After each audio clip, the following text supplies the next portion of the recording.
এই পৃথিবীতে মানুষ কোন সময় নিজেকে অনেক বড় মনে করে, আবার কোন সময় নিজেকে অত্যন্ত হীন নীচ মনে করে। যখন নিজেকে বড় মনে করে তখন তো কেউ বলেই বসে আনা রব্বুকুমুল আলা মান আসাদ্দু মিন্না কুওয়া, আমার চাইতে শক্তি আর কার আছে, আমার চাইতে শক্তিশালী আর কে হতে পারে, আর আমি হচ্ছি তোমাদের বড় প্রভু, এরকম বলে। আবার কখনো নিচে নামতে নামতে এত নিচে নামে, গাছ পাথর সাপ সিংহ বাঘ শিয়াল বিড়াল এগুলির সামনে মাথা নত করে। এখন এ মানুষের আসল পজিশনটা কি, মূল পজিশন কি? ঈমান তাকে পজিশন শিখায়। ঈমানের প্রথম উপকারিতা যেটা, সেটা হলো তার মধ্যে আত্মসম্ভ্রম,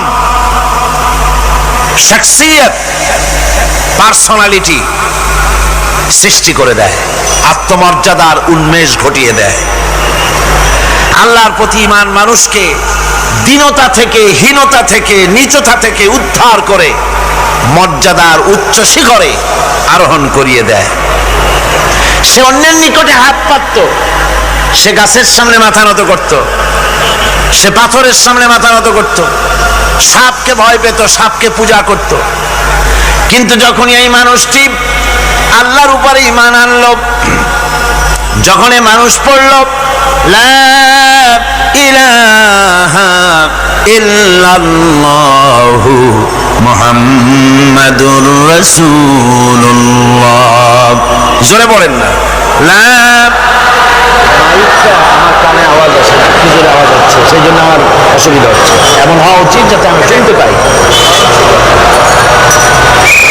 এই কালেমা যখন পড়লো তখন সে নিজেকে চিনতে পারলো, সে বুঝতে পারলো যে আমি যাদের সামনে মাথা নত করি, যাদের সামনে আনুগত্য করি, এগুলি তো আবার আর একজনের গোলাম। আল্লাহ রাব্বুল আলামিন কোরআনে কারীমের মধ্যে বলেছেন ইয়াবতাগুনা ইলা রাব্বিহিমুল ওয়াসিলা। আল্লাহ পাক বলেন যারা নাকি মানুষগুলি যার সামনে মাথা নত করে, যাদেরকে প্রভু বলে, দেবতা বলে, উচ্চ শক্তি সম্পন্ন মনে করে, যাদের পেছনে ঘুরে, যাদের কাছে হাত পাতে, তারাই তো আবার আল্লাহর কাছে যাওয়ার জন্য ওসিলা তালাশ করে। সুতরাং তার ভুল ভেঙে যায়, সে তখন দেখতে পায়, সে তখন বুঝতে পারে যে একজন এমন শক্তি আছে, একমাত্র তার কাছেই মাথা নত করতে হয়, আর কারো কাছে করা যায় না।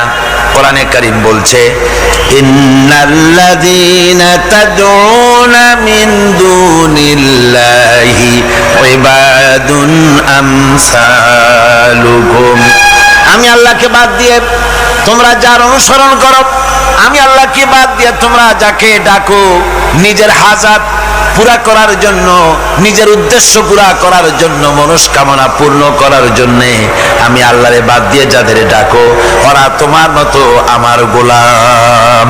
তুমি যেমন আমার গোলাম, ওটাও আমার গোলাম। তুমি সূর্যের পূজা করো, সূর্য তো আমার গোলাম। তুমি চাঁদের পূজা করো, চাঁদ তো আমার গোলাম। তুমি তো গরু পূজা করো, গরু আমার সৃষ্টি। তুমি তো মাটি দিয়া তৈরি করা মূর্তি বানাইয়া পূজা করো, মাটি তো আমার বানানো। তুমি কাঠ দিয়া পাথর দিয়া মূর্তি বানাও, এগুলির সামনে মাথা নত করো, ওগুলি তো আমার কাঠ আমার পাথর, সব আমার। আর আমার গোলামগুলির সামনে তুমি নিজে গোলামি করার জন্য মাথা পেতে দাও, ওই গোলাম তোমার কোনো উপকার করতে পারবে না। সুতরাং আত্মমর্যাদা সৃষ্টি হয়ে যায়, শখসিয়ত পয়দা হয়, পার্সোনালিটির সৃষ্টি হয়। ঈমানের এটা সবচাইতে বড় উপকার। মানুষ হীনতা থেকে, নীচতা থেকে তাকে ঊর্ধ্বে উঠায় আনা হয়। মানুষ দেখতে পায়, যদি চোখ থাকে, যদি আকল থাকে, তাহলে দেখতে পায় যেগুলির সামনে তারা মাথা নত করে, ওগুলি নিজেরও কোনো উপকার করতে পারে না, অন্যকে উপকার করা তো দূরের কথা, অপরের উপকারও সে করতে পারে না। একবার আল্লাহ নবীর কাছে এক মুশরিক এসেছিলেন, একজন মুশরিক এসেছে একটা ভাঙ্গা মূর্তি নিয়ে এসেছে। হুজুর বললেন, তোমার মূর্তি ভাঙ্গা কেন? লোকটি বলল, হুজুর এটা হচ্ছে আমার খোদা, এইটারই নিয়ে আমি সব সময় থাকি যাতে সব রকমের বিপদ থেকে আমি বাঁচতে পারি। প্রতিমধ্যে আমার পেশাব পায়খানার হাজত হলো, এই মূর্তিকে আমি রাস্তায় দাঁড় করায় রেখে চলে গেলাম। পেশাব পায়খানার কাজ শেষ করে এসে দেখি যারে আমি খোদা বলি, যে আমার যে বিপদ দিয়ে বাঁচাবে, তার মাথা থেকে পা পর্যন্ত একদম ভিজা। ভাবলাম নিশ্চয়ই কোনো বরকতের পানি ছাড়া আর কি হতে পারে। এটাকে বরকতের পানি মনে করে আমি যখন চাটা আরম্ভ করলাম, চাটতে গিয়ে দেখি কেমন টক টক লাগে, আর একটা উদ্ভট উৎকট একটা দুর্গন্ধ, অ্যাসিডের মতো ঝাঁঝালো গন্ধ। জিনিসটা কি? চিন্তা করলাম, পানিটা যদি বরকতের হবে তাহলে তো এই রকমের গন্ধ হওয়া উচিত না। পরে এদিক ওদিক তাকায় দেখি দূরে একটা কুকুর দাঁড়ানো আছে আর তার নিচের থেকে পানি টপকাচ্ছে। তখন বুঝলাম যে এটা কোন বরকতের পানি। হুজুর মেজাজটা খারাপ হয়ে গেল, ঠ্যাঙ্গা ধরে একটা আছাড় মারলাম। কুত্তার পেশাব দিয়া তুই নিজেরে বাঁচাইতে পারিস না, আমারে বাঁচাবি কেমনে? ওর জেহেন খুলে গেছে। হুজুর সাল্লাল্লাহু আলাইহি ওয়াসাল্লাম হেসে দিলেন।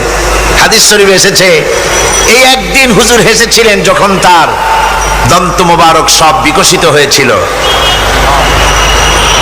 হুজুর বলছেন, আমার কাছে কেন এসেছো তোমার এই ভাঙ্গা খোদারে নিয়ে? লোকটি বলছে, হুজুর আমি বুঝতে পেরেছি, আমি তো ভুলের মধ্যে ডুবেছিলাম, আমি বুঝতে পেরেছি এগুলি তো আসলে কিছুই না, আমি সত্যের সন্ধানে এসেছি, সত্যের আলোকে আমাকে পৌঁছে দেন। নবীজি পড়লেন, পড়ো লা ইলাহা ইল্লাল্লাহু মুহাম্মাদুর রাসূলুল্লাহ। এরা আপনাকে কি সাহায্য করবে? ও তো নিজের সাহায্যই করতে পারে না। কথা ঠিক কিনা? জোরে বলেন, পারে না। নিজে বাঁচাতে পারে না, আপনারে বাঁচাবে কেন? এই জন্য ইমান যখন আনে, ইমানের সবচাইতে বড় উপকারিতা হচ্ছে মানুষকে আত্মমর্যাদা দিয়ে দেয়। তার সম্মান, নিজের সম্মান সে বোঝে, সে বুঝতে পারে যেহেতু ক্ষমতা দুনিয়ায় কারো নাই, ক্ষমতার মূল উৎস আমার আল্লাহ রাব্বুল আলামিন। আল্লাহ পাক বলেছেন, আন্নাল কুওয়াতা লিল্লাহি জামিআ, সমস্ত ক্ষমতার উৎস কে? বুখারী শরীফে এসেছে, প্রতি রমজান মোবারকে হযরতে জিবরাইল আসতেন, হুজুরকে বলতেন, হুজুর আপনি তেলাওয়াত করেন, আমি শুনি, যতটুক নাজিল হয়েছে পড়েন। হুজুর পড়তেন, জিবরাইল শুনতেন, আবার জিবরাইল পড়তেন, হুজুর শুনতেন। এমনি করে করে যে বছর হুজুর ইন্তেকাল করবেন, হুজুরের জীবনের শেষ রমজান মোবারকে কোরআন নাজিল পরিপূর্ণ হয়ে গেছে। হযরতে জিবরাইল বলেন, হুজুর কোরআন তো নাজিল তামাম হয়ে গিয়েছে, এবার আপনি পুরা কোরআন পড়ে আমারে শোনান। হযরতে রাসূল পুরাটা পড়ে 30 পারা পড়ে শোনায় দিলেন, জিবরাইল শুনলেন। এবার জিবরাইল বলেন, হুজুর আমি তেলাওয়াত করতেছি, আপনি শুনেন। হযরতে জিবরাইল 30 পারা পড়লেন, হুজুর শুনলেন। আবার হযরত জিবরাইল বলেন, হুজুর আবার আপনি পড়েন।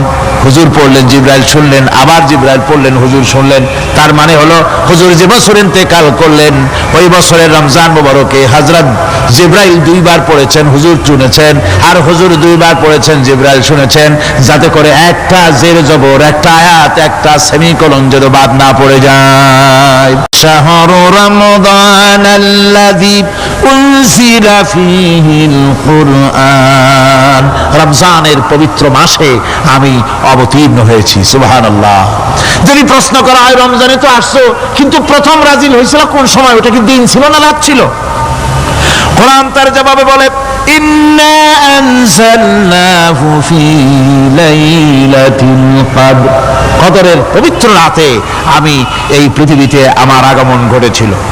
যদি প্রশ্ন করা হয়, বুঝলাম সবই, কেন নাজিল হয়েছে তুমি? এই পৃথিবীর তোমার আসার উদ্দেশ্য কি?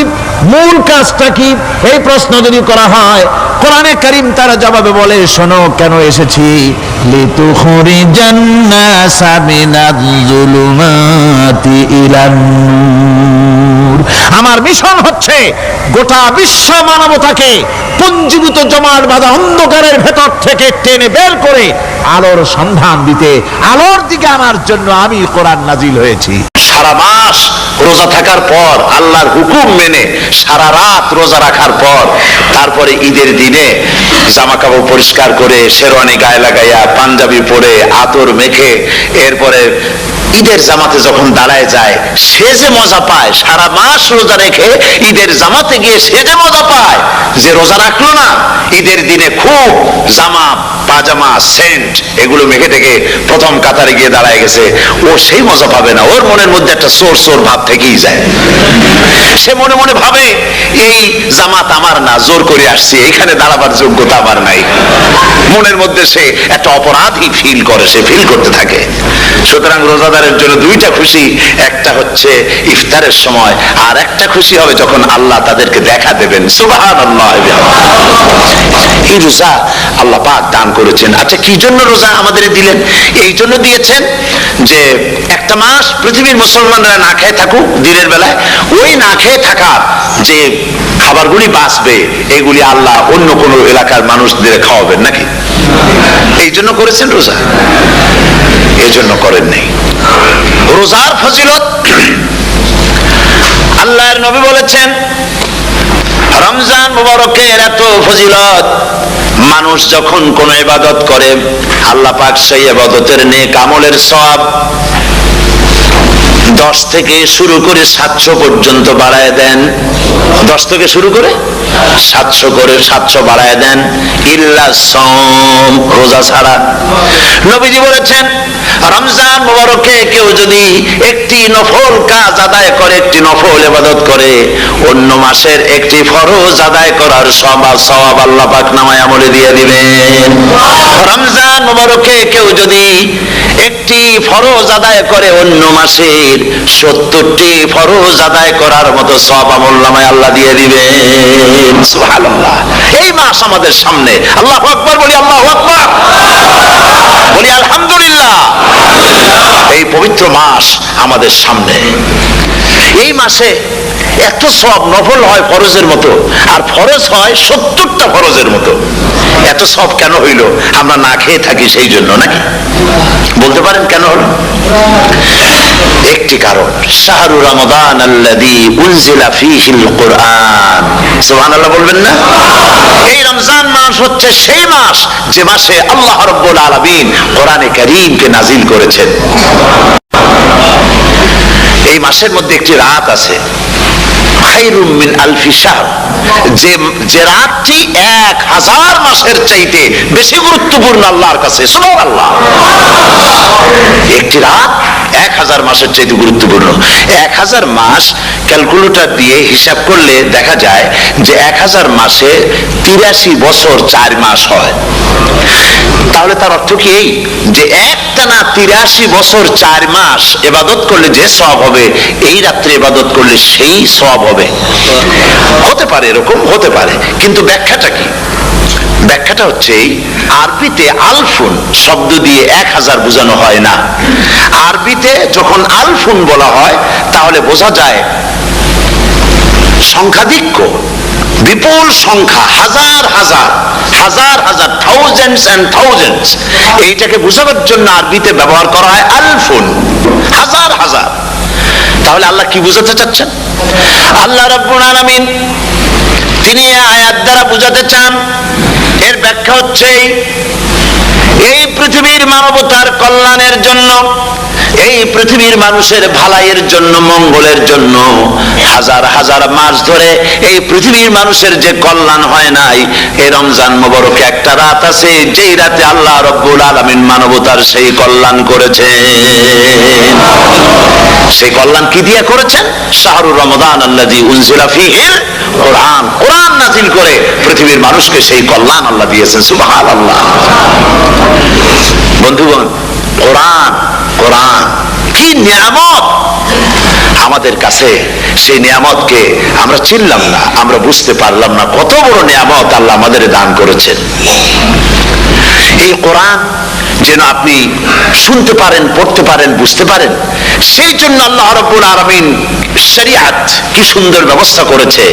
কোরআন শোনার জন্য রমজান মুবারকে তারাবিহের নামাজের ব্যবস্থা করা হয়েছে। সুবহানাল্লাহ, সুবহানাল্লাহ।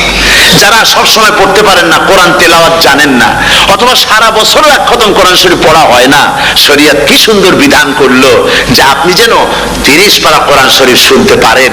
এই ব্যবস্থা তারাবিহের নামাজের মধ্যে শরিয়াত করে দিয়েছে। আলহামদুলিল্লাহ, আলহামদুলিল্লাহ। যাদের টাকা কড়ি আছে আমি তাদেরকে অনুরোধ করব, যদি পারেন তাহলে মেহেরবানি করে রমজান মুবারকে উমরা পালন করবেন। আমি উমরার নিয়ত করে এসেছি, ঢাকা থেকে উমরার নিয়ত করে এসেছি, আপনাদেরকে দেখে গেলাম। আর আমি এখান থেকে ডাইরেক্ট মদিনা মুনাওয়ারায় চলে যাব ইনশাআল্লাহ। লাইলাতুল কদর পর্যন্ত হারামাইনুশ শরীফাইনে কাটাতে চাই, নিয়ত করেছি। আপনারা দোয়া করুন আল্লাহ যেন কবুল করেন। কি মজা যখন আপনি হারামাইনুশ শরীফাইনে যখন তেলাওয়াত শুনবেন, আপনার কাছে মনে হবে যেন কোরআন শরীফ নাজিল হয়েছে। সুবহানাল্লাহ। সেখানে তো নামাজের পরে হাত তুলে মোনাজাত করা হয় না, শুধুমাত্র রমজান মুবারকে বেতেরের নামাজের মধ্যে ইমাম সাহেব হাত তুলে মোনাজাত করেন। গত বছর রমজান মুবারকের লাইলাতুল কদরে আমি ছিলাম, গত কয়েক বছর ধরে আল্লাহ যাওয়ার তৌফিক দিয়েছেন দয়া করে। সেখানে লাইলাতুল কদরে পত্রিকাগুলি লিখেছে 30 লাখের উপরে লোক ছিল মক্কা শরীফের হারাম শরীফে, 30 লাখের উপরে। যখন তেলাওয়াত হচ্ছে, মোনাজাত করতেছেন ইমাম সাহেব কাঁদতেছেন, মোনাজাত করতেছেন, কাঁদতেছেন, আর গোটা হারাম জুড়ে কান্নার রোল পড়ে গিয়েছে। কিভাবে কাঁদতেছেন! সারাদিন মানুষ রোজা রেখে তারপর ইফতার করতে যখন বসে, আমি সেই জান্নাতের কথা কেমনে আপনাদের বুঝাবো? রসগোল্লা কেমন লাগে বক্তৃতা দিয়ে 6 ঘন্টা বক্তৃতা দিয়েও বোঝানো যাবে না। যদি মুখের মধ্যে ঢুকাইতে পারি তাহলে বুঝবেন যে মজাটা কি। এটা তো আমি বুঝাইতে পারবো না কি মজাটা লাগে। সারাদিন রোজা রাখার পর সমস্ত লক্ষ লক্ষ মুসল্লিরা বসে আছে মক্কা শরীফে, কাবা শরীফ সামনে, এখানে বসে আছে। রোজাদারের সামনে আছে জমজমের পানি আর মদিনা মুনাওয়ারার খুরমা, আল্লাহর ঘর সামনে। জান্নাতের থেকে আর কাকে বলে! সুবহানাল্লাহ। আর মসজিদে নববীর ভিতরে মদিনার আকর্ষণ কাশাস আলাদা। মদিনা শরীফের আপনাকে যদি পাইয়া যায় কোন আরব, কোন মাদানী, আপনারা ছাড়বেই না, আদর করে পাশে বসাবে, তোমারে আমি এই জিনিস খাওয়াবো, এইটা দিয়ে ইফতার করাবো, আমার কাছ দিয়ে তুমি উঠতেই পারবে না, আপনাকে জোর করে বসাই দিবে। মসজিদে নববীতে রিয়াদুল জান্নাহ রাসূল করিম সাল্লাল্লাহু আলাইহি ওয়াসাল্লামের কবর শরীফের কাছে বসে আপনি ইফতার করতেছেন, কত বড় নসিব! সেই জন্য আমি বলি, হলিডে করার জন্য আমেরিকা, সিঙ্গাপুর, হাবিজাবি এই সমস্ত ঘুরে কোনো লাভ নাই। হলিডে করতে চান, রমজান মুবারকে চলে যান হারামাইনুশ শরীফাইন, মদিনা আল মুনাওয়ারা, মক্কা আল মুকাররমা। কপাল খুলে যাবে, জিন্দেগীর সমস্ত গুনাহ খাতা আল্লাহ পাক maaf করে দিবেন। রাসূল করিম সাল্লাল্লাহু আলাইহি ওয়াসাল্লাম বলেছেন, রমজান মুবারকে যে উমরা করলো সেজন্য হজ আদায় করলো। সুবহানাল্লাহ।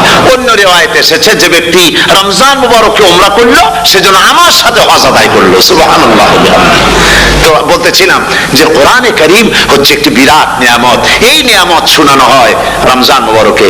আমি এবার এসে খুব খুশি হলাম একথা শুনে যে ইস্ট লন্ডন মসজিদ তারা একটা ব্যবস্থা করেছে, সুন্দর একটা রেডিও তারা আবিষ্কার করেছে, না কি করছেন আপনারা?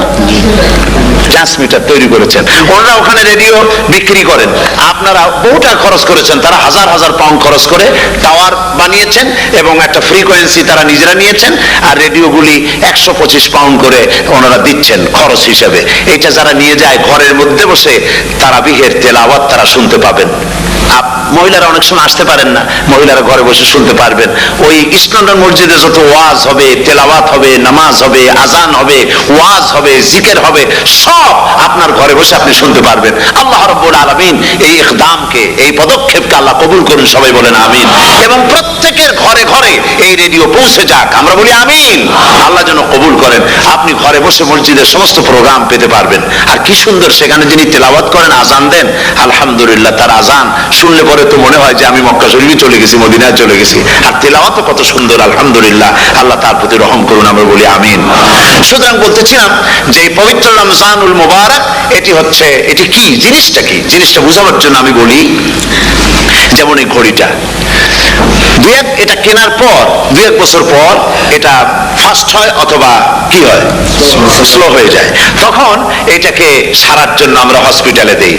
হসপিটাল মানে লন্ডন হসপিটাল না, ঘড়িরও হসপিটাল আছে, তো ঘড়ির হসপিটালে দিলাম। ওরা এটাকে দেখে শুনে ওয়াইলিং করে টরে দিল ঠিক মতো। একবার যদি ঠিক করে দিল, আবার আমার 1-2 বছর চললো, আর কোনো ডিস্টার্ব করবে না, ঠিক কিনা? আপনার গাড়ির ইঞ্জিন যদি কোনো রকমের অসুবিধা করে, তাহলে গাড়ির ইঞ্জিনকে ওভারহোলিং করতে হয়, ইঞ্জিন ডাউন দিতে হয়। একবার যদি ইঞ্জিন ডাউন দিলেন, ওভারহোলিং করলেন, তাহলে আপনার এই গাড়ি 5-6 বছরের জন্য আর হাত দিতে হবে না। এই কথাগুলি বুঝতে পারছেন কিনা? সারা জীবন, সারা মাস অন্যায় করার পরে, গুনাহ করার পরে মানুষের অন্তঃকরণে কালিমা লেগে যায়। আল্লাহ রাব্বুল আলামিন রমজান মুবারকের একটা ব্যবস্থা করেছেন, ইঞ্জিন ওভারহোলিং এর মতো, ইঞ্জিন ডাউন দেওয়ার মতো। আপনার কলবকে, আপনার আত্মাকে, আপনার বিবেককে, আমার বিবেককে পরিষ্কার করার জন্য রমজান মাস করে দিয়েছেন। রমজান মুবারকের একটি মাসের কোর্স যদি কমপ্লিট করা যায়, তাকওয়া দিয়া যদি ভরে দেওয়া যায়, তাহলে বাকি 11 মাস আরামসে চলবে, কোনো অসুবিধা হবে না। নবীজি বলেছেন, রমজান মুবারকে মাস আসার সঙ্গে সঙ্গে আল্লাহ রাব্বুল আলামিন তিনি জান্নাতের সমস্ত দরজাগুলি খুলে দেন, আর জাহান্নামের সব দরজাগুলি আল্লাহ রাব্বুল আলামিন বন্ধ করে দেন। সুবহানাল্লাহ। আর শয়তানকে শৃঙ্খল দিয়ে বেঁধে ফেলা হয়, শিকল দিয়ে শয়তানকে বাঁধা হয়ে যায়। এই হাদিসটা যখনই শোনাই বিভিন্ন জায়গায়, লোকেরা বিভিন্ন জায়গায় প্রশ্ন করে, হুজুর কোন তো যে শয়তানরে বাঁধতে হয়, কিন্তু রমজান মাস কত লোকেরা মদ খায়, মিথ্যা কথা কয়, তাহলে শয়তান বাঁধা থাকবো কেমনে? আমি বলি, দেখেন, এরও ব্যাখ্যা আছে। এর ব্যাখ্যা হলো এই, কোন ঘড়ি আছে একবার চাবি দিলে 6 মাস চলে, আর একবার চাবি দিলে 2 বছর চলে, আবার চাবি দিলে লাইফ চলে যায়। এরকমের ঘড়িও আছে। কোন মানুষে শয়তানে এমন চাবি দিছে যে চাবিতে 6 মাস চলে, কোনটায় 10 মাস চলে, কোনটায় বছর চলে। রোজার মাসেও যারা গুনাহ করে, শয়তানে এমন চাবি দিছে যে রোজার মাসেও বন্ধ হচ্ছে না। এরা শয়তানের খপ্পরে পড়ে গেছে। আল্লাহ এই চাবি থেকে মুসলমানদেরকে হেফাজত করুন বলি আমিন। জোরে বলেন আমিন। শয়তান থেকে পানাহ কেউ দিতে পারে না, কোন গভর্নমেন্ট পারবে না। ব্রিটিশ গভর্নমেন্ট পারবে নাকি? American government? কেউ পারবে না। শয়তান থেকে পানাহ দিতে পারে কেবলমাত্র কে? ওই আল্লাহ রাব্বুল আলামিন আমাদেরকে শিখায় দিয়েছেন, শয়তানের ওয়াসওয়াসা থেকে আমার কাছে পানাহ চাও। আউযু বিল্লাহি মিনাশ শাইতানির রাজিম। বিতাড়িত মরদুদ শয়তানের ওয়াসওয়াসা থেকে পানাহ চাই, আল্লাহর কাছে পানাহ চাও। আল্লাহ পাক বলেন, আমি পানাহ দিতে পারি শয়তানের ওয়াসওয়াসা থেকে। শয়তান থেকে আশ্রয় একমাত্র সিকিউর, নিরাপত্তা পেয়েছেন আল্লাহর পয়গম্বরেরা। সুবহানাল্লাহ। আম্বিয়া আলাইহিমুস সালাম, তারা আল্লাহ কর্তৃক নিয়ন্ত্রিত। শয়তানের ক্ষমতা নাই পয়গম্বরদের কাছে যাওয়া। চতুর সীমানার ভেতরে শয়তান প্রবেশ করে কোন নবীকে ওয়াসওয়াসা দিতে পারবে না, বলি সুবহানাল্লাহ। এই জন্য শয়তান থেকে বেঁচে যাওয়া, শয়তানের ওয়াসওয়াসা থেকে বাঁচা খুবই কঠিন। সেই জন্য আল্লাহ পাক বলছে, শয়তানকে বেঁধে রাখা হয়, জান্নাতের সমস্ত দরজা খোলা, জাহান্নামের সমস্ত দরজা বন্ধ হয়ে যায়। এই নিয়ামতের মাস আমাদের সামনে। প্রত্যেকটি যখন কোন ওয়ার্কশপ হয়, তো ওয়ার্কশপের জন্য এক একটা কি বলে সিলেবাস থাকে। রমজান মুবারক একটা ওয়ার্কশপ। এই ওয়ার্কশপের মধ্যে একটা সিলেবাস আছে, সেই সিলেবাসের নাম হচ্ছে কোরআন। কোরআন, কোরআন। কোরআন নাজিলের মাসে আমরা কি কোরআন তেলাওয়াত করি? বলেন। রোজা হচ্ছে, হাদিস শরীফের মধ্যে বলা হয়েছে, আস-সাওমু জুন্নাহ।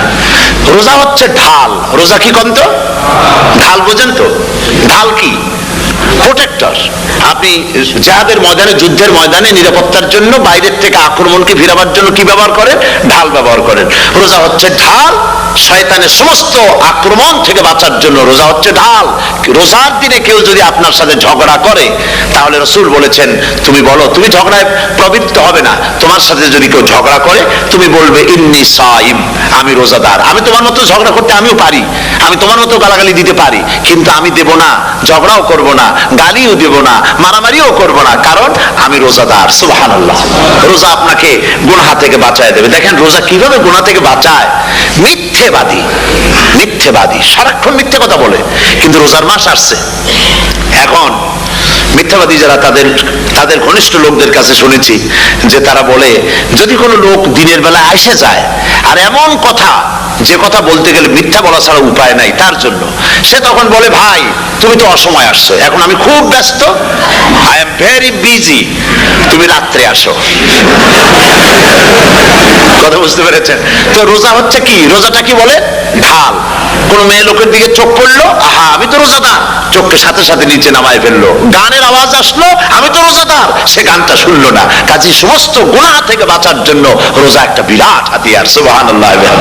এই মাসে আল্লাহ রাব্বুল আলামিন এই মাসটা, এই রোজাটা কেন দিয়েছেন? লাআল্লাকুম তাত্তাকুন, ইয়া আইয়ুহাল্লাযীনা আমানু কুতিবা আলাইকুমুস সিয়ামু কামা কুতিবা আলাল্লাযীনা মিন ক্বাবলিকুম লাআল্লাকুম তাত্তাকুন। হে বিশ্বাসীরা, তোমরা যারা ঈমান এনেছো, শোনো, আমি রোজাকে তোমাদের জন্য ফরজ করেছি, যেমন করে ফরজ করেছিলাম তোমাদের পূর্বপুরুষদের উপরে। রোজা শুধু আমাদের উপরে ফরজ হয়েছে তা না, আমাদের আগে যারা যেসব নবীরা আসছিলেন তাদের উপর রোজা কি ছিল? ফরজ ছিল। সুতরাং এই রোজা তোমাদের উপরে ফরজ, এই জন্য লাআল্লাকুম তাত্তাকুন, যাতে করে তোমরা কি হতে পারো? পরেজগার হতে পারো। কি হতে পারো? পরেজগার, মুত্তাকি হতে পারো, আল্লাহকে ভয় করতে পারো। একমাত্র আল্লাহর ভয় মানুষকে ভালো বানাতে পারে। একটা মানুষ জান্নাতে যাওয়ার জন্য, জাহান্নাম থেকে বাঁচার জন্য একটা জিনিস, কয়টা জিনিস বলেন? একটি জিনিস যদি ভেতরে থাকে তাহলে সমস্ত গুনাহ থেকে বাঁচতে পারে।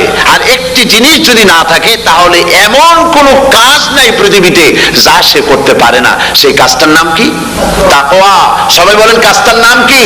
তাকওয়া। যদি ভেতরে আল্লাহ পাকের ভয় থাকে, রব্বুল আলামিন আমাকে দেখছেন, তিনি আমাকে শুনতেছেন, এই ভয় যদি অন্তঃকরণের ভিতরে থাকে তাহলে এই লোকটি কোনো গুনাহের কাজ করতে পারবে না, মিথ্যা বলতে পারবে না, ওজনে কম দিতে পারবে না, খাদ্যে ভেজাল দিতে পারবে না, শয়তানি বদমাশি করতে পারবে না। আর যদি এই জিনিসটির অভাব থাকে, যদি তাকওয়া না থাকে, তাহলে সমস্ত অন্যায় কাজ সে করতে পারবে।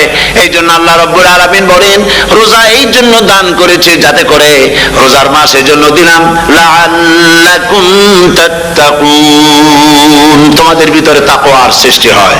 এই ওয়াজ আমি আপনাদের সামনে অনেকবার করেছি। হযরত ওমর রাদিয়াল্লাহু তাআলা আনহু রাতের বেলায় ঘুরতে ঘুরতে দেখেন এক বাড়িতে আলো জ্বলছে, শেষ রাত। এই রাত্রে বাড়িতে আলো জ্বলে কেন? ভাবলেন কোন অসুখ বিসুখ হলো নাকি। তো উনি কাছে গেছেন, গিয়ে কান পেতে শুনতেছেন। বাড়ির মালিক বুড়ি তার যুবতী মেয়েকে ডেকে বলছে, মা ওঠো, তাড়াতাড়ি ওঠো। কেন? কয় যে সকাল তো হয়ে গেল, দই এনেছি আমি, দুধ এনে রাখছি, এখন তুমি পরিমাণ মতো সবটা পাত্রে পানি দিয়ে ভরে দাও, তাহলে ওজন বেশি হবে আর আমরা ভালো লাভ করতে পারবো। মেয়ে বলছে, মা তুমি বলো কি, এটা আমার দ্বারা সম্ভব না। কেন সম্ভব নয়? হযরত ওমর এক ফরমান জারি করেছেন, তিনি বলেছেন তিনি পানিতে, দুধের মধ্যে পানি মিশাতে নিষেধ করেছেন। তাছাড়া রাসূল করিম সাল্লাল্লাহু আলাইহি ওয়াসাল্লাম খাদ্যদ্রব্যে ভেজাল দিতে নিষেধ করেছেন। কাজী হযরত ওমরের এই নির্দেশকে আমি অমান্য করতে পারবো না। মা বলছে, দেখো ওমর এখন তো ঘুমাইতেছে, এত রাত্রে তিনি কি এখানে আসছেন নাকি আমাদের এই কারবার দেখতে? তুমি পানি মিশাও ইচ্ছে মতো। মেয়ে বলছে, মা হযরত ওমর ঘুমাতে পারেন, তার পুলিশেরা, তার গোয়েন্দা বিভাগের লোকেরা ঘুমাতে পারেন, হযরত ওমরের চোখকে ফাঁকি দেওয়া যাবে, হযরত ওমরের পুলিশকে ফাঁকি দেওয়া যেতে পারে, কিন্তু আল্লাহ রাব্বুল আলামিনের চোখকে ফাঁকি দেওয়া যাবে না। আমার পক্ষে সম্ভব নয়, আমি দুধে পানি মিশাতে পারবো না। হযরত ওমর রাদিয়াল্লাহু তাআলা চলে গেলেন, গিয়ে তার ছেলেকে ডেকে বললেন, ছেলে আমি তো এখন বুড়া হয়ে গেছি, আমার বিয়ের বয়স নাই, আমি একটা মেয়ের খোঁজ নিয়ে আসছি, যদি আমার বয়স থাকতো এই মেয়েটার আমি বিয়ে করতাম। সুবহানাল্লাহ, সুবহানাল্লাহ। এই মেয়েটা তুমি খোঁজ নাও, যদি বিয়ে না হয়ে থাকে তুমি প্রস্তাব দাও বিবাহের। কি সৌন্দর্য তিনি দেখলেন মেয়েটার মধ্যে, স্বাস্থ্য, রূপ, যৌবন, কি দেখলেন? তাকওয়া। জোরে বলেন না, কি দেখলেন? তাকওয়া। এই তাকওয়া তিনি দেখলেন। এই তাকওয়ার উপরে ভিত্তি করে আমিরুল মুমিনিন, অর্ধেকটা পৃথিবীর প্রেসিডেন্ট, খলিফাতুল মুসলিমিন, আমিরুল মুমিনিন হযরত ওমর তার ছেলের জন্য পুত্রবধূ করে তাকে ঘরে নিয়ে আসলেন। সুবহানাল্লাহ। ফায়দা কি হলো? ফায়দা এই হলো, এই মেয়ের গর্ভে যে মেয়ে হলো, সেই মেয়ের গর্ভে যে মেয়ে হলো, সেই মেয়ের গর্ভে ফারুকে সানি হযরত ওমর ইবনে আব্দুল আজিজ রাহমাতুল্লাহ আলাইহির মতো ফারুকে সানি আল্লাহ দান করে দিলেন। সুবহানাল্লাহ ওয়া বিহামদি। এটার নাম হচ্ছে তাকওয়া। এই তাকওয়ার ব্যাপারে হযরত ওমর রাদিয়াল্লাহু তাআলা আনহু তিনি হযরত কাব বিন উবাই রাদিয়াল্লাহু তাআলা আনহুকে জিজ্ঞেস করেছিলেন যে তাকওয়ার একটা ব্যাখ্যা আপনি কি আমাকে বলতে পারেন, তাকওয়ার ব্যাখ্যাটা কি? তিনি বললেন হ্যাঁ পারি। কি ব্যাখ্যা? তিনি বললেন যে দেখুন, তাকওয়ার ব্যাখ্যা হচ্ছে এই যে সংকীর্ণ একটি রাস্তা, সরু ন্যারো একটা রোড, এই ন্যারো রোডের দুই দিকে আছে কাঁটাযুক্ত লতা পাতা। এই কাঁটাযুক্ত লতা পাতার মধ্য দিয়ে এই সরু রাস্তা দিয়ে আপনি যখন যাবেন তো কিভাবে যাবেন? হযরত ওমর বললেন আমার জামা কাপড় এইভাবে খুব আটোসাটো করে আমরা যাব, যাতে করে গায়ের চামড়াও না ছেড়ে আমার জামাও যাতে না ছিঁড়ে যায়। হযরত কাব বিন উবাই রাদিয়াল্লাহু তাআলা আনহু বলছেন এটার নামই হচ্ছে তাকওয়া। এটার নাম কি? তাকওয়া। এটার নাম হচ্ছে তাকওয়া। দুনিয়ার অসংখ্য পাপের ভেতর থেকে আপনি চলে যাবেন, পাপ যেন আপনাকে স্পর্শ করতে না পারে। এটার নাম তাকওয়া। বাইন মাছ নিশ্চয়ই খেয়েছেন আপনারা, না লন্ডনে পাওয়া যায় না? পাওয়া যায়। এই বাইন মাছ যারা খেয়েছেন আপনারা, আমি জানি না আপনারা জানেন কিনা বাইন মাছ কোথায় থাকে, পানিতে থাকে না কাদায় থাকে?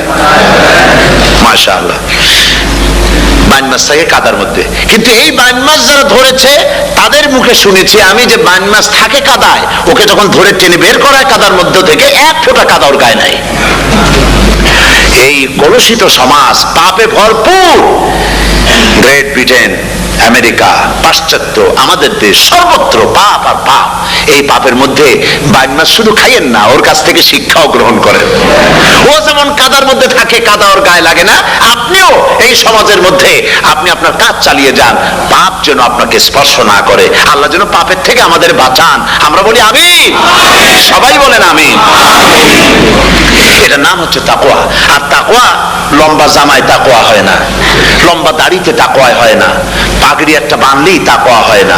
রাসূলুল্লাহ সাল্লাল্লাহু আলাইহি ওয়াসাল্লাম বলছেন তাকওয়া হা হুনা, হা হুনা, হা হুনা, তিনবার বলেছেন, বুকের দিকে দেখায় বলেছেন তাকওয়া হা হুনা। তাকওয়া হচ্ছে এখানে। এর অর্থ এই নয় যে আমি দাড়িকে আমি ছোট করে দেখছি, জামাকে ছোট করে দেখছি, তা নয়। কিন্তু বলছি যে তাকওয়াটা হচ্ছে অন্তরের ভেতরে। এই অন্তরের ভেতর থেকেই এটার বহির প্রকাশ হতে হবে আপনার কথায়, আপনার বলায়, আপনার ওঠায়, আপনার বসায়, আপনার চালচলনে, আপনার বিয়ে শাদীতে, আপনার ব্যবসা বাণিজ্যের সর্বত্র তাকওয়ার ছাপ প্রদর্শিত হতে হবে। তাহলেই আমার মধ্যে তাকওয়া এসেছে বলে প্রমাণ হবে। আর এটাই আল্লাহ পাক চান, রমজান মুবারকে তোমাদের মধ্যে তাকওয়া সৃষ্টি হোক। রোজা সম্পর্কে এই কথাগুলি আমি বলে নিলাম। প্রথম 10 দিন শুধু রহমত নাজিল হবে, দ্বিতীয় 10 দিনে আল্লাহ পাক শুধু মাফ করতে থাকবেন, আর তৃতীয় 10 দিনে আল্লাহ পাক জাহান্নাম থেকে মুক্ত করে দিবেন। সুবহানাল্লাহ। রমজানে মক্কা শরীফে, মদিনা শরীফে ছোট্ট একটা বাচ্চাও ঘুমায় না, অন্তত 5-7 বছর, 8-10 বছর বয়স হয়ে গেছে এরকম বাচ্চা সারা রাত্রে 1 সেকেন্ডের মধ্যে ঘুমায় না। সমস্ত লোক জাগে, ফজরের নামাজ পড়তে গিয়ে ঘুমায়, সব সমানে 2 হাতে নেকি কামাই করে। নেকি কামাইয়ের মৌসুমে বাহার। রমজান হচ্ছে নেকি কামাইয়ের বসন্তকাল। আপনারা যেন খবরদার মিস করবেন না, মিস করবেন না, খবরদার। এই মাসটা পুরোপুরি কাজে লাগাবার জন্য মায়েরা, আমার মায়েরা, বোনেরা, মেহেরবানি করে এই মাসটা কাজে লাগাবেন। গীবত গাইবেন না, রাগারাগি করবেন না, ঝগড়াঝাটি করবেন না, মিথ্যা কথা বলবেন না, তেলাওয়াত, জিকির, আজগার।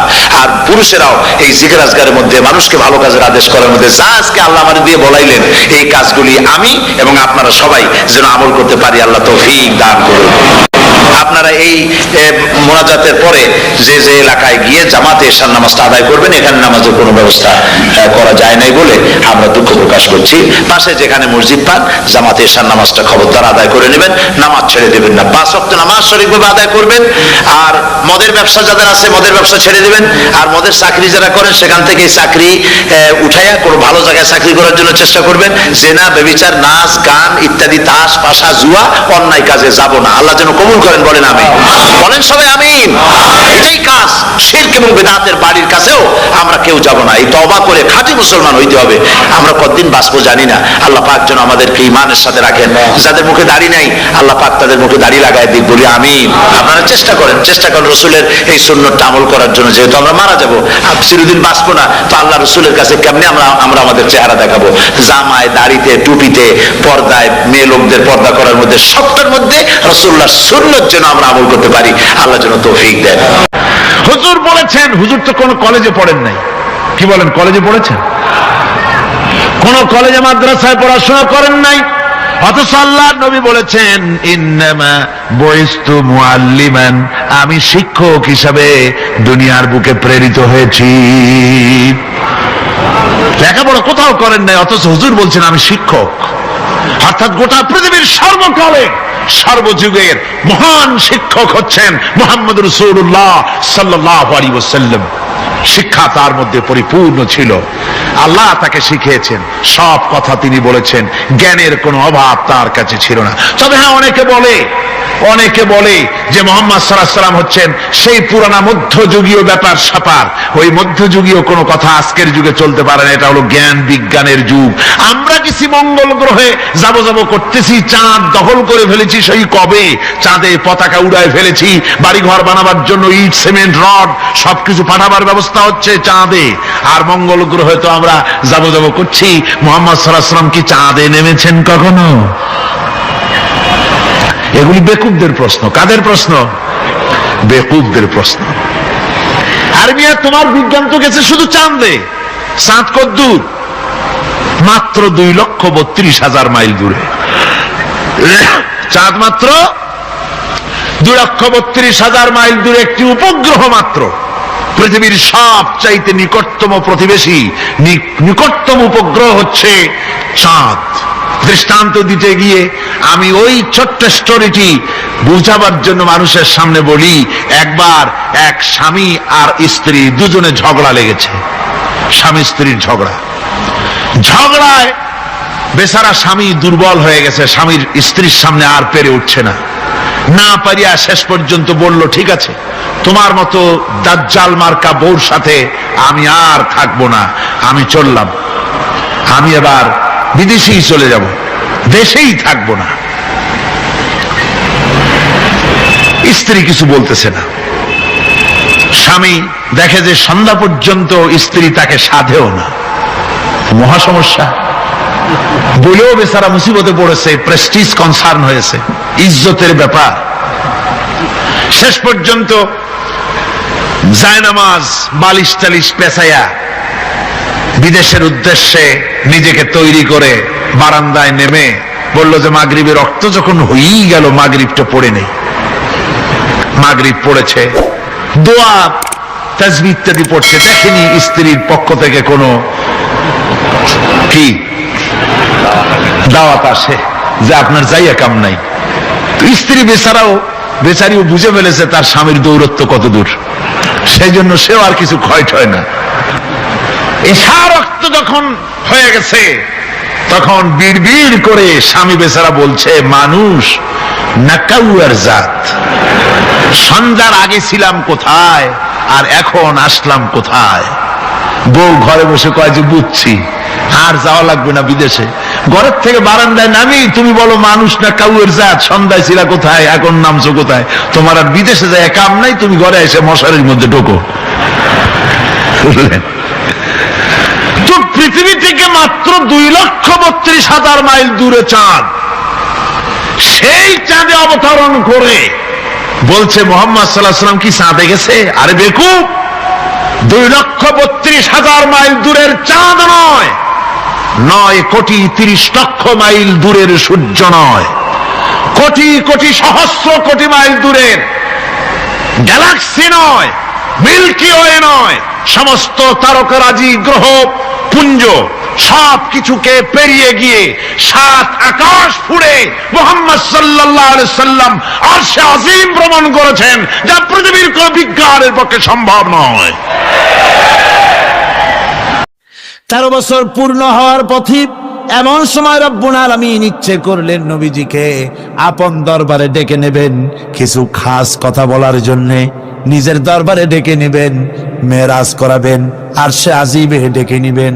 এই পৃথিবীর কোন পয়গম্বরের কিসমতে যা হয় নাই, আপনার আমার নবী মুহাম্মদ সাল্লাল্লাহু আলাইহি ওয়াসাল্লামকে আল্লাহ রাব্বুল আলামিন সেই মর্যাদা দিয়েছেন। জোরে কোন সুবহানাল্লাহ। ধুলির ধরা থেকে রাসূলকে আরশে আজিমে নিয়ে যাওয়া হবে।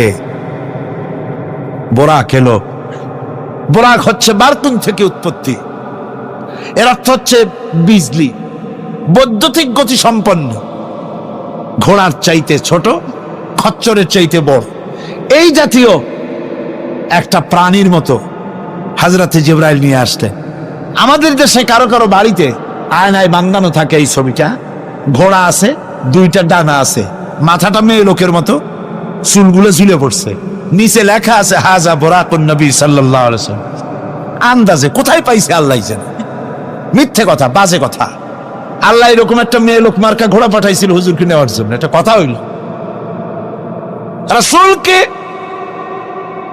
মক্কা থেকে, উম্মে বাবে উম্মে হানি থেকে হুজুরকে বের করে নিয়ে যাওয়া হলো বাইতুল মাকদাসে।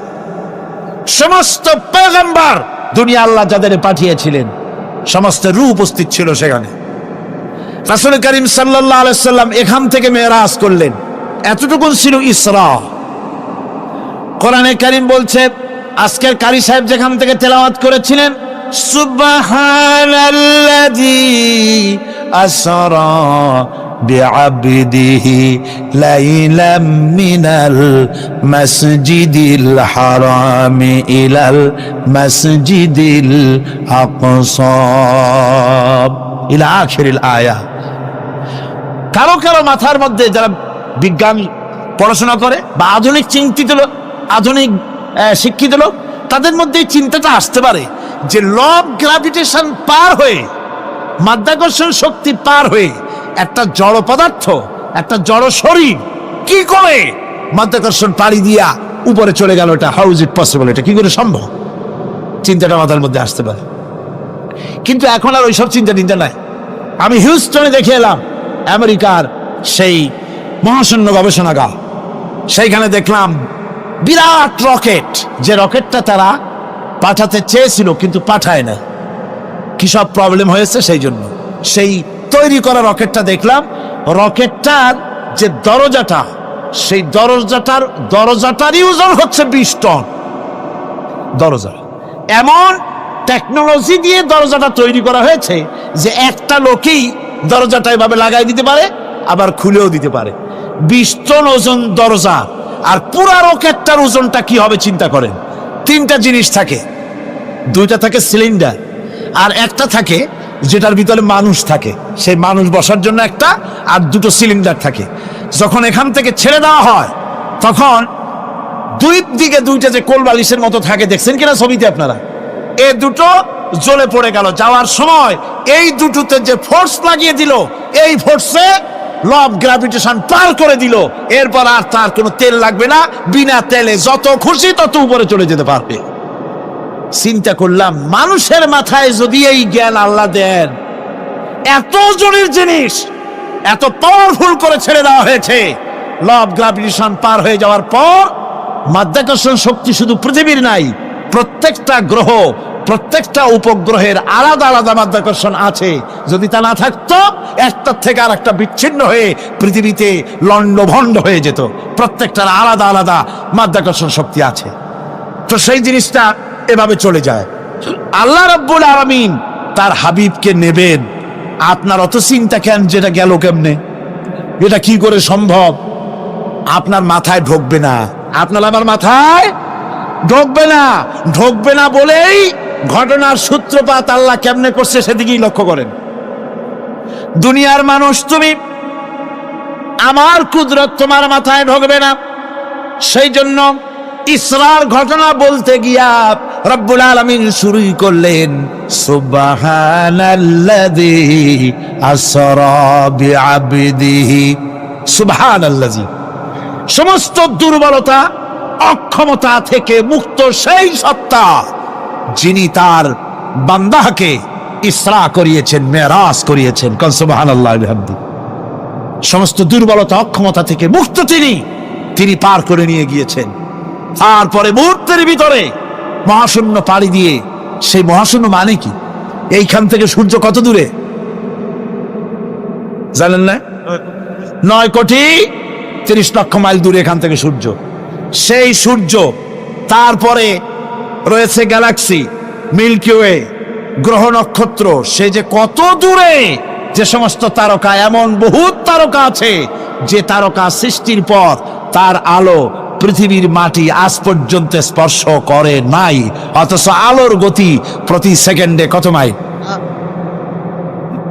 হ্যাঁ, 1,86,000 মাইল। এই 1,86,000 মাইলের সেকেন্ড, এর মিনিট, এর ঘন্টা, এর দিন, এর সপ্তাহ, এর মাস, এর বছর, এটাকে বলা হয় লাইট ইয়ার, আলোকবর্ষ। সেই তারকা তৈরি হওয়ার পর কত সহস্র সহস্র লাইট ইয়ার চলে গেল, আজও পর্যন্ত সেই তারকার আলো পৃথিবীর মাটি স্পর্শ করতে পারে নাই। তাহলে সেই তারা কোথায়? আল্লাহ রাব্বুল আলামিন তার হাবিবকে চাঁদ, সূর্য, গ্রহ, নক্ষত্র, মহাশূন্য পাড়ি দিয়ে, তারপরে 7 আকাশ পাড়ি দিয়ে সিদরাতুল মুনতাহা পর্যন্ত নিয়ে গেলেন। জোরে কোন সুবহানাল্লাহ। এবার সিদরাতুল মুনতাহা পর্যন্ত যাওয়ার পথে যত ঘটনা ঘটলো সেগুলো আপনারা ইতিহাস থেকে পড়ে নেবেন, ওগুলি বলার সময় আমার কাছে নাই। সিদরাতুল মুনতাহায় যাওয়ার পর হযরত জিবরাইল বলেন, আর আমি যেতে পারবো না, এটা হলো বিপজ্জনক বর্ডার। আমি যদি আর এক চুল অগ্রসর হই তাহলে আমি জ্বলে পুড়ে ছাই হয়ে যাব, আমার আর যাওয়ার অধিকার নাই। হুজুর সেখানে বসে থাকলেন। জিবরাইল বলে গেলেন, এখান থেকে আপনাকে নেওয়ার কুদরতি ব্যবস্থা হয়ে যাবে। রাসূল দুনিয়ায় ফিরে এসে হযরত বেলালকে ডেকে বলেছিলেন, বেলাল গো, এমন কি আমল তুমি করো আমারে শোনাও। হযরত বেলাল বলেন, হুজুর আমার আমল তো সব আপনি জানেন। কয় না, কি করো শোনাও। বেলাল বলেন, হুজুর খাস আমলের মধ্যে এতটুকুন আছে যে আমি কখনো বিনা উজুতে থাকি না, যখন উজু চলে যায় উজু করি, আর উজুর ইহতিমামের জন্য 2 রাকাত নফল নামাজ পড়ি। হুজুর বলেন, বেলাল তুমি এই আমল ছাড়বা না, কারণ সিদরাতুল মুনতাহায় হযরত জিবরাইল আমারে যখন ছেড়ে চলে গেলেন, আমার একা একা বড় ভয় লাগতে লাগলো। তখন আমার মনে হচ্ছিল তুমি যেন আমার চতুর্দিকে হাঁটতেছো। আমার ভাইরা, রফরফ নামক বিছানা চলে এলো। কুদরতি এই বিছানায় চড়ে নবীজি আল্লাহ রাব্বুল আলামিনের দরবারে আরশে আজিমে পৌঁছে গেলেন। জোরে বলেন সুবহানাল্লাহ, জোরে বলেন সুবহানাল্লাহ। যেখানে পৃথিবীর কোন মানুষের যাওয়া সম্ভব নয়, গোটা পৃথিবীর মানুষের মর্যাদা আল্লাহ পাক বাড়াই দিলেন, আরশে আজিমে হুজুরকে নিয়ে গেলেন। তারপরে তিনি কথাবার্তা হুজুরের সাথে কি বললেন, সেই কথাগুলি নিয়ে আমাদের দেশে কথা হলো এই যে হুজুরকে নিয়ে আল্লাহ 5 ওয়াক্ত নামাজ দিছিলেন তো 50 ওয়াক্ত। মুসা আলাইহিস সালামের সাথে দেখা না হইলে তো কাম সারছিল, আমাদের আর উপায় ছিল না। আরে ভাই, শুধু নামাজ দেওয়াই যদি উদ্দেশ্য হবে তাহলে রোজার মতো তো আল্লাহ দুনিয়ায় বসে দিতে পারতেন কিনা? হজের মতো, যাকাতের মতো পারতেন কিনা? শুধু নামাজের জন্য নয়, আল্লাহ পাকের কায়নাত দেখাবার জন্য আল্লাহ পাক তাকে নিয়েছিলেন। বেহেশত দেখাইছেন, দোজখ দেখাইছেন, ভালো কাজ করলে কিরকম শান্তি হবে, খারাপ কাজ করলে কিরকম শাস্তি হবে চোখে দেখাই দিয়েছেন মুহাম্মদ রাসূলুল্লাহ সাল্লাল্লাহু আলাইহি ওয়াসাল্লামকে। মেরাজ থেকে ফিরে এলেন, ঘরে এসে দেখেন উজুর পানি, উজু করে যে গেছিলেন উজুর পানি তখনও গড়াচ্ছে। যে দরজা দিয়ে বেরিয়েছিলেন দরজাটা ধাক্কায় তখনও কাঁপতেছে। যে বিছানায় শোয়া ছিলেন সে বিছানায় মানুষ শুয়ে থাকলে যেমন উষ্ণ থাকে সেরকমের উষ্ণ ভাব তখনও আছে। কেমনে হলো? কেমনে হলো? মাথায় ঢুকবে না। সুবহানাল্লাহ কোন ঢুকবে? জোরে কোন সুবহানাল্লাহ। এটার ব্যাপারে কোন বিজ্ঞান, দর্শন, যুক্তির প্রয়োজন নাই। প্রয়োজন শুধু এতটুকু, আল্লাহ তার হাবিবরে নেবেন, কত দ্রুত নিবেন, কত দ্রুত পাঠাবেন এটা তিনিই ভালো জানেন, আমাদের কোনো জানার কথা না, ঠিক কিনা কর? তবে দৃষ্টান্ত যদি চান তাহলে আমি দৃষ্টান্তটা এভাবে দিতে পারি, বুঝাবার জন্য একটা দৃষ্টান্ত দিতে পারি।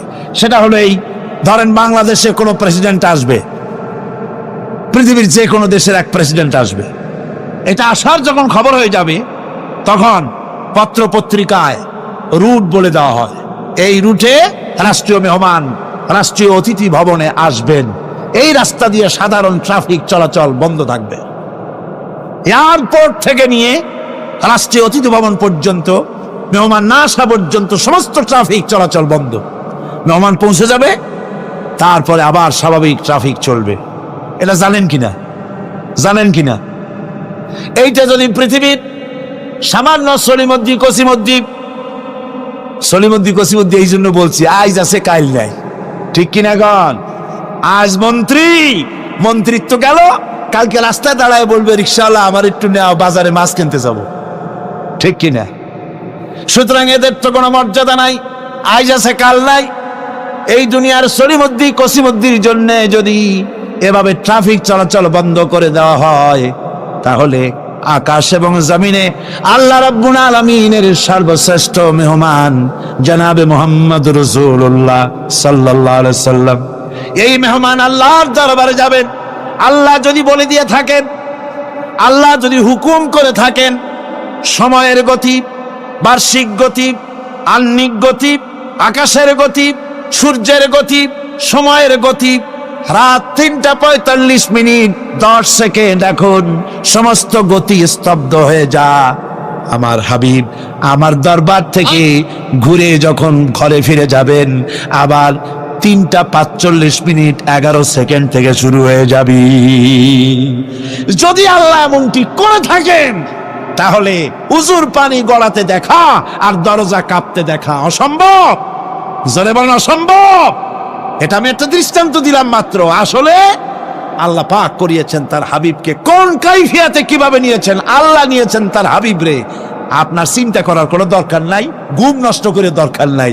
আল্লাহ তার হাবিবকে মেরাজ করিয়েছেন। জোরে কোন সুবহানাল্লাহ, চিল্লায় কোন সুবহানাল্লাহ। ভাইরা আমার, নবীজি মেরাজ থেকে ফিরে এলেন, এবার আসল দায়িত্ব এসে গিয়েছে।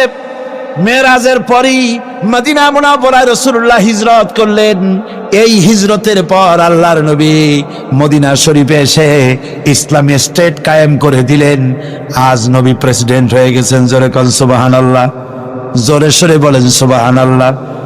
আমার বন্ধুগণ, নবীজির টুপি সুন্নত, নবীজির টুপিটা মাথায় লাগাই। নবীজি মিষ্টি পছন্দ করতেন, মিষ্টি সুন্নতটা পছন্দ করি। নবীজি কদু খাইতেন, কদু খাওয়া সুন্নতটা পছন্দ করি। নবীজি চোখে সুরমা লাগাতেন, সুরমা লাগানোর সুন্নত পছন্দ করি। কিন্তু নবীজি রাষ্ট্র দখল করে প্রেসিডেন্ট হয়েছিলেন, আর আল্লাহর দ্বীন কায়েমের জন্য তায়েফে যে রক্ত দিয়েছিলেন সেটাও যে সুন্নত। আবার ওহদে যে দান মোবারক শহীদ হয়েছিল সেটাও যে সুন্নত। মা বাপের জায়গা জমি ঘর বাড়ি ছেড়ে দিয়ে হিজরত করেছিলেন। এই সুন্নত বড় কঠিন, এই কঠিন সুন্নতের কাছে মুসলমানের পাওয়া যায় না।